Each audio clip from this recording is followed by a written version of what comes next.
students. So let's come to the another part of the chapter number 4, the rat trap. It's part 3. तो इसमें हम ये study करेंगे कि उसके साथ आगे क्या होता है। आयरन मास्टर की मीटिंग जब उसके साथ होती है तो वो उससे कैसे बात करते हैं और उसके बाद में उसके साथ क्या होता है, वो उसके घर जाता है या नहीं, क्योंकि प्रीवियस वीडियो में हमने उन दोनों के बीच मीटिंग देखी थी and he was mistook him as old regimental, means उसको वो ओल्ड एक्वेंटेंस समझ बैठते हैं आयरन मास्टर और उसे घर चलने के लिए भी कह देते हैं। तो देखते हैं इस पार्ट में क्या होता है। Let's start. You should not have resign from the regiment, said the iron master. Iron master ने सोचा था कि वो एक ओल्ड एक्वेंटेंस है जो कि रेजिमेंट में काम करते हैं, तो उन्होंने उनसे कहा कि तुम्हें रेजिमेंट से रिज़ाइन नहीं देना चाहिए था। दैट वॉज द मिस्टेक, ये तुम्हारी मिस्टेक थी। If only I had still been in the service at the time it never would have happen. अगर मैं इस टाइम सर्विस में होता तो मैं तुम्हें कभी ऐसा करने नहीं देता, मतलब ऐसा नहीं हुआ होता। Well now of course you will come home with me, तो अब तुम बिल्कुल मेरे साथ घर आ सकते हो। To go along up to the manor house and be received by the owner like an old regimental comrade. That however did not please the tramp. और उसको उस मैनर के घर जाना और एक ऑनर की तरह, ओल्ड रेजिमेंटल कॉमरेड की तरह उसे ट्रीट करना एक ऑनर के थ्रू, तो ये चीज़ जो थी उसे खुश नहीं कर रही थी। इस चीज़ से भी वो ट्रैम्प जो था वो खुश नहीं हुआ था, पैडलर खुश नहीं हुआ था। No, I could not think of it, he said, looking quite alarmed. He thought of the 30 kroner। और उसने डरते हुए कहा कि इसके बारे में तो मैं सोच भी नहीं सकता। Alarm means frighten. He thought of the 30 kroner, वो 30 kroner के बारे में सोच रहा था। To go up to the manor house would be like throwing himself voluntarily into the lion's den। फिर वो सोचने लगा कि मैनर के घर जाना खुद को एक शेर की गुफा में फेंकना होगा। He only wanted a chance to sleep here in the forge and then sneak away as inconspicuously as possible। सिर्फ उस फोर्ज में सोने का एक चांस चाहिए था और फिर सोने के बाद सुबह जब उठता तो inconspicuously as possible, तो वो चुपचाप वहाँ से चला जाता। इनकॉन्स्पिक्यूलसली का मीनिंग होता है विदाउट बीइंग नोटिस, कि ना कि कोई भी उसे ना देखे, चुपचाप। Sneak away means go away silently. The iron master assume that he felt embarrassed because of his miserable clothing. तो आयरन मास्टर ने ये अज्यूम किया, उसे ऐसा लगा, अज्यूम करना मीन्स सपोज करना, उसे ऐसा लगा कि he felt embarrassed because of his miserable clothing, कि शायद उसकी जो क्लॉथिंग की कंडीशन है उसकी वजह से वो थोड़ा सा एम्बैरेस्ड है। एम्बैरेस मीन्स फीलिंग अनईजी, इस वजह से शायद वो नहीं जाना चाहता। तो आयरन मास्टर ने उससे क्या कहा, please don't think that I have such a fine home that you can not show your self there. कि प्लीज़ ऐसा मत सोचो कि मेरे पास बहुत अच्छा घर है और वहाँ तुम खुद को शो नहीं कर सकते, तुम वहाँ जा नहीं सकते। और उसने कहा एलिजाबेथ इज़ डेड, मेरी जो वाइफ है एलिजाबेथ वो मर चुकी हैं। As you may already have heard, जैसा तुम पहले सुन चुके हो। माई बॉयज़ आर अब्रॉड, मेरे बेटे अब्रॉड रहते हैं। And there is no one at home except my oldest daughter and myself. और मेरे घर पे मेरी बड़ी बेटी और मेरे अलावा कोई नहीं रहता। We were just saying that it was too bad we did not have any company for Christmas. और हम तो सिर्फ इसलिए ही कह रहे थे कि बहुत बुरा था कि हमारे पास क्रिसमस पर कोई कंपनी देने वाला नहीं था। Now come along with me and help us make the Christmas food disappear a little faster.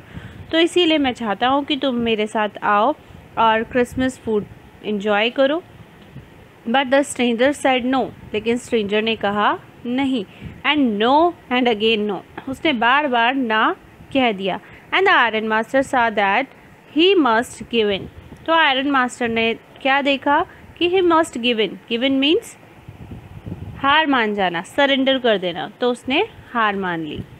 It looks as though captain von still preferred to stay with you tonight storm, he said to the master blacksmith and turned on his heel। तो जब उसने मना कर दिया उस stranger ने, उस peddler ने, वह जो आयरन मास्टर है उसके साथ में जाने के लिए, तो उन्होंने जो वहाँ के ब्लैक स्मिथ थे, कैप्टन थे, वहाँ के मास्टर ब्लैक स्मिथ थे, उनको आयरन मास्टर ने क्या कहा कि ऐसा लगता है कि कैप्टन वॉन स्टेल जो है वो तुम्हारे साथ आज रात रुकने के लिए मन बना कर आए हैं। मतलब कि उनके लिए यही प्रेफर है कि वो तुम्हारे साथ आज रुकना चाहते हैं। Stern storm and turn on his heel, और टर्न होके चले गए।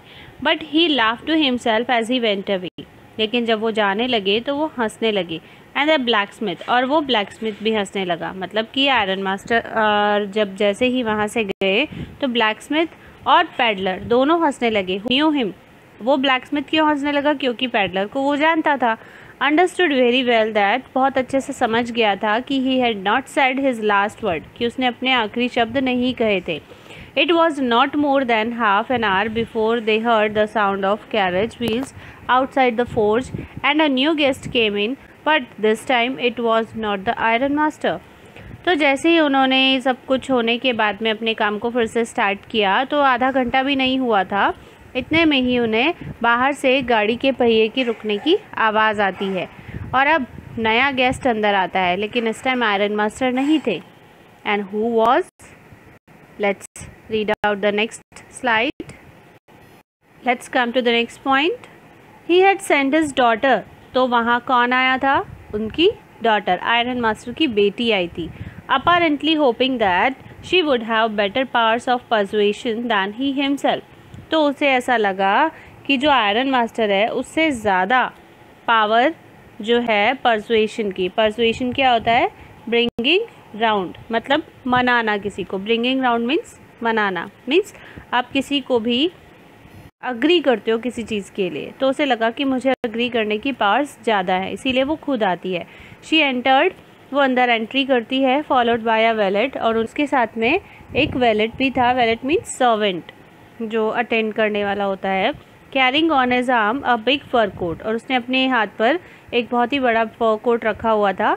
She was not at all pretty, वो बहुत सुंदर नहीं थी, but seemed modest and quite shy, लेकिन वो थोड़ी मॉडेस्ट मीन्स जेंटल थी, विनम्र थी दूसरे लोगों के साथ, और क्वाइट शाय, थोड़ी सी शर्मीली भी थी। In the forge everything was just as it had been earlier in the evening, forge में सब कुछ वैसा ही था जैसा पहले शाम को था। The master blacksmith and his apprentice still sat on their bench, master blacksmith और उसके अप्रेंटिस अभी भी बेंच पर बैठे हुए थे। And iron and charcoal still glowed in the furnace, और आयरन और चारकोल अभी भी फर्नेस में ग्लो कर रहे थे। The stranger had stretched himself out on the floor and lay with a piece of pig iron under his head and his hat pulled down over his eye. जो था वो फर्श पर लेटा हुआ था और उसने अपने सिर के नीचे एक बड़ा सा आयरन का पीस लगा रखा था और अपनी हैट को अपनी आंखों पर ढक रखा था। As soon as the young girl caught sight of him, जैसे ही उस यंग गर्ल ने उसे देखा, she went up, वो उसके पास गई and lifted his hat, और उसकी हैट को उठा दिया। The man was evidently used to sleeping with one eye open, और वो पर्सन जो था, पैडलर जो था, वो एक आंख खोल के सो रहा था, उसने बस एक आंख बंद की हुई थी। He jumped up abruptly and seemed to be quite frightened, वो अचानक से खड़ा हो गया और थोड़ा डर गया। तो एडला ने उसे कहा, my name is Edla Willmansson, said the young girl. उस यंग गर्ल ने कहा, मेरा नाम एडला विलमैनसन है। My father came home and said that you wanted to sleep here in the forge tonight. मेरे फादर घर आए और उन्होंने मुझे बताया कि तुम चाहते हो कि तुम यहीं सो आज रात फोर्ज में। And then I asked permission to come, तब मैंने उनसे यहाँ आने की परमिशन ली। And bring you home to us, और तुम्हें साथ ले जाने की परमिशन ली। आई एम सो सॉरी, मुझे माफ़ कीजिएगा captain, that you are having such a hard time, तुम्हारा टाइम बहुत बुरा चल रहा है। She looked at him compassionately with her heavy eyes and then she notice that the man was afraid. Edla Willmansson ने पैडलर को compassionately देखा। Compassionately means सिंपैथेटिकली, sympathy के साथ देखा अपनी हैवी आइज से। And then she notice that the man was afraid, फिर उसने नोटिस किया कि ये पैडलर जो है, ये जो स्ट्रेंजर है, कैप्टन जो है, जिसे वो कैप्टन समझ रही थी, वो डरा हुआ था। Either he has stolen something और as he has escape from jail, जैसे कि वो कुछ चुरा कर ले आया हो या फिर कहीं जेल से भाग कर आया हो। She thought and added quickly, उसने ऐसा सोचा और फिर फटाफट से उसने क्या ऐड किया, क्या कहा, You may be sure, Captain, that you will be allowed to leave us just as freely as you came. कि तुम बिल्कुल श्योर हो सकते हो इस चीज़ के लिए कैप्टन कि तुम जैसे आए हो हमारे घर पर, जैसे तुम हमारे घर पर आओगे वैसे ही फ्रीली तुम कभी भी जा सकते हो. Only please stay with us over Christmas Eve. लेकिन मैं आपसे रिक्वेस्ट करती हूँ प्लीज़ कि इस क्रिसमस ईव पर तुम हमारे साथ रहो. She said this in such a friendly manner that the Rattler must have felt confidence in her. ने उससे इस फ्रेंडली मैनर में कहा कि रेटलर पैडलर जो था उसने उसके अंदर एक कॉन्फिडेंस फील किया. It would never have occurred to me that you would bother with me yourself, miss, he said. I will come at once. He accepted the fur coat which the valet handed him with a deep bow, threw it over his racks and followed the young lady out to the carriage without granting the astonished blacksmiths so much as a glance. तो peddler ने एटला को क्या कहा? It would never have occurred to me that you would bother me yourself, miss. ने उसे जवाब दिया कि ऐसा कभी नहीं होगा कि तुम मेरी वजह से मतलब परेशान होगी. I will come at once. मैं आऊँगा. उसने फिर वो फर कोट एक्सेप्ट कर लिया जो वेलेट ने उसे पकड़ाया झुककर और उसके रैक्स पर फटे हुए कपड़ों पर पहना दिया. और फिर वो यंग लेडी को फॉलो करते हुए उसकी गाड़ी तक पहुंचा और उसने बिना किसी मतलब रिप्लाई किए उस एस्टोनिश्ड ब्लैकस्मिथ को बिना ग्रांट किए वो चला गया. उसके मीन्स कि एट लास्ट पैडलर जब उस यंग लेडी एडला विल्मेंसन के साथ में जाने लगे तो उन्होंने उस शॉक्ड हुए ब्लैकस्मिथ को एक नॉर्मल ग्लेंस भी नहीं दिया, मतलब कि उसे एक कैजुअल लुक भी नहीं दिया और सीधा उसके साथ बाहर गाड़ी तक चले गए. To the next slide. But while he was riding up to the manor house he had evil forebodings. लेकिन जब वो मैनर हाउस जा रहा था तो उसके मन में ना इविल फोरबोर्डिंग्स आने लगी. मतलब जो इविल वर्क उसने किया था उसकी वजह से आगे क्या होने वाला है. फोरबोर्डिंग्स मीन्स होता है कमिंग इवेंट्स. उसकी वजह से आगे उसके साथ क्या होगा, कुछ भी हो सकता है, तो उसके बारे में सोचने लगा. Why the devil did I take that fellow's money he thought. तो उनके बारे में वो सोचने लगा कि मैंने उस पर्सन के रुपए क्यों चुराए, इतना बुरा काम मैंने क्यों किया. Now I am sitting in the trap and will never get out of it. और अब मैं इस जाल में फंस चुका और कभी इससे बाहर नहीं आ पाऊंगा. The next day was Christmas Eve. अगला दिन क्रिसमस ईव का था. And when the iron master came into the dining room for breakfast. और जब ब्रेकफास्ट के लिए आयरन मास्टर डाइनिंग रूम में आए he probably thought with satisfaction of his old regimental comrade whom he had run across so unexpectedly. और फिर उस possibility के साथ वो सेटिस्फेक्शन के साथ में वो अपने उस ओल्ड रेजिमेंटल कॉमरेड के बारे में सोचने लगे डाइनिंग रूम में आने के बाद, जिससे वो अनएक्सपेक्टेडली मिले थे. मीन्स जो अनएक्सपेक्टेडली आया था उससे जब मिले तो उसके बारे में वो सोचने लगे. First of all we must see to it that he gets a little flesh on his bones he said to his daughter. तो उसने अपनी बेटी से क्या कहा, who was busy at the table, जो टेबल पर खाना लगा रही थी. उसने अपनी बेटी से कहा कि सबसे पहले तो हमें उसे कुछ ना कुछ खिलाना होगा. फ्लैश मीन्स मीट, मतलब बॉडी पर फ्लैश नहीं था उसके, मतलब वो बहुत ज़्यादा वीक था, तो उसे कुछ खाना होगा, उसकी वजह से ही वो हेल्दी हो सकता है. And then we must see that he get something else to do than to run around the country selling rat traps. और फिर जो आयरन मास्टर थे उन्होंने अपनी बेटी से कहा कि हमें फिर उसके लिए ऐसा कुछ करना होगा, हमें देखना होगा कि वो कुछ ऐसा करे कि जिसकी वजह से उसे कंट्री में चारों तरफ ये रेड ट्रैप्स बेचते हुए ना घूमना पड़े.